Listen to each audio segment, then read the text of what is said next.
ich komm, geht es ab von Salamu Alaikum bis Grüß Gott der Herr. Ignoranten machen es uns schwer, denn sie wollen es nicht einsehen, dass sie sagen Deutschland, schöne Land, sie sagen jeder seinen Platz.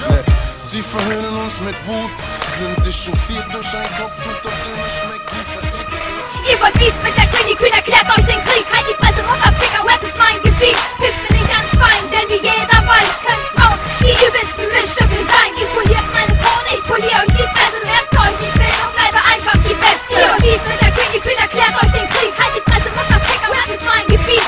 Ich bänge deine Sippe, yo, ich bänge auch deine Tour, deine Fresse, Hurensohn. Und hör mir zu, ich bin grad voll in Fahrt. Essenz hat was zu sagen, ich bin ein Feature mit der Stadt, noch an der Sache ist ein Haken. Während du den Part rappst, glaub ich bin ein Teigwagen. Ich hör meine Mädels ab und wir cruisen durch die Straße. Ich mache Party ohne Ende bis spät in den Abend. Leute, die mich nicht kennen, wollen Autogramm haben. Zu meinen Homes bin ich korrekt, doch Opfer zieh ich ab. Meine Lines quetschen Ärsche und Schwänze werden hart. Du kennst die Vollkotze, dabei rappst du doch nur Scheiße. Schick mein letztes Wort, denn ein Biscuit hat mir pleite. Platin und Gold tragen praktisch meinen Namen. Ich bin Diamant wert und voll auf in allen Farben. Das ist der Wahnsinn.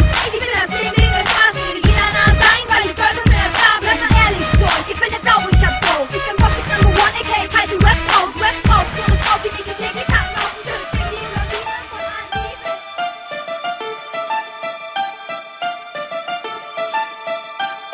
Yeah, ich bin wieder zurück und mach jetzt Terror im Kiez. Denn deutscher Rap ist mir zu soft und bleibt LOVE. Ich bin ein Dobermann, ich fress dich, du Miststück denkst. Du kannst über Straße rappen, doch du bist nicht Frank. Ich mach Rap wieder hart, du Brad Hitman hart. Und dein Vater schenkt sich Natur. The stars look like they're not shining. Her hair falls perfectly without her trying. She's so beautiful, and I tell her every day.